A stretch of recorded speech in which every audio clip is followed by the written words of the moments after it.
The government still doesn't get it. That's coming from the opposition's point man for finance, Thompson, following the Ministry of Finance's 3-month budgetary performance report, which reveals that the government spent $4.2 million for travel and subsistence. While to that, Thompson says the government has failed to prioritize what's important.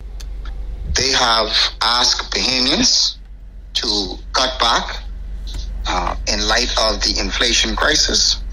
They have asked store owners to bear the brunt of the inflation crisis. They have asked pharmacists to bear the brunt of the inflation crisis.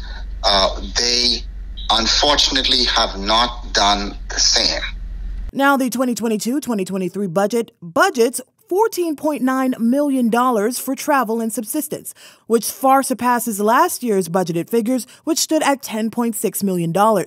In fact, this is the highest amount allotted for travel over the past 5 years. Now, while he says he cannot speak for the entire government, Deputy Prime Minister and Minister of Tourism, Investments and Aviation, Chester Cooper, defended his ministry's reasoning for travel. We have led many missions abroad.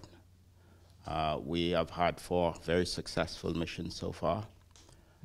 These missions have been to carry the word that we are open for business. We have 16 magnificent island destinations. We have been locked down in COVID. We've had an impact in Dorian, and we're back. We're coming back very strong. We want to regain our market share. The tourists we need are the tourists who are abroad. And to get them in the relationship business, in a people business, you have to go where they are. In fact, Press Secretary Clint Watson insisted back in May that Prime Minister Philip Davis is in high demand globally because of his tough position on addressing climate change. Here is why the Prime Minister is in high demand. Because he has boldly, in the first 6 months of his administration, become a leading voice in the world on climate change. Climate change is impacting the world over. We see it. We saw it this past weekend here in our own capital. The Bahamas has taken the bold move of being a leading voice on climate change worldwide. A phenomenal move. However, Thompson says he's not saying the government shouldn't travel. However, these large delegations are unjustifiable.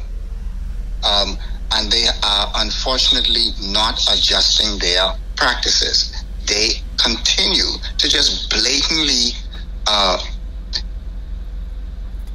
expand their travel and blatantly use large delegations when it is completely unnecessary.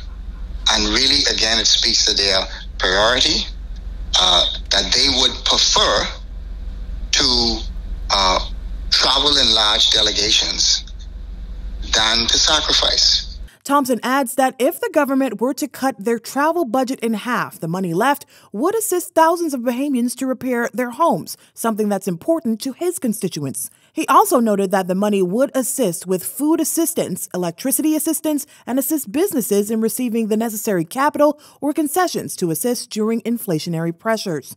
Leah Cooper, Eyewitness News.